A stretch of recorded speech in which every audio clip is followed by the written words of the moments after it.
Medical research میں بعض اوقات جب بچہ ارلی سٹیجز میں ہوتا ہے، سیلس کے سٹیجز میں ہوتا ہے، تو اس کے ساتھ ایکسپیریمنٹس کیے جاتے ہیں. تو اسلام کا اس میں کیا کہنا ہے؟ ایکسپیریمنٹ کر کے اس کو مار دیا جاتا ہے. ماں کے اس میں ہوتا ہے، یوٹرس میں ہوتا ہے، ووم میں ہوتا ہے.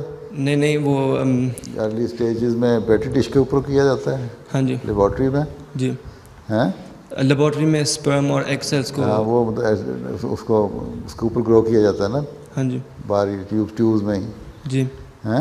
جی تو اس وقت ایکسپیریمنٹ کرنے کی حد تک اگر اس کو سے فائدہ پہنچانے کے لیے دنیا میں نیت تو یہی ہے نا کہ دنیا کو فائدہ پہنچے، آئندہ بچوں کی جو پیدا ہوں ان کی جو مسائل ہیں جو پیدا ہو سکتے ہیں پریگنینسی کے دوران ان کا پتہ چل جائے، ٹھیک ہے، اور یا اس کے بعد جو آگے ہو اس کا پتہ لگ جائے، تو اس لحاظ سے تجربہ کرنے میں کوئی حرج نہیں ہے، جائز ہے. اگر وہ ماں کے پیٹ میں چلا جاتا ہے اور فیٹس بن کے گروتھ شروع ہو جاتی ہے، اس وقت اس کو پھر مارنا جائز نہیں.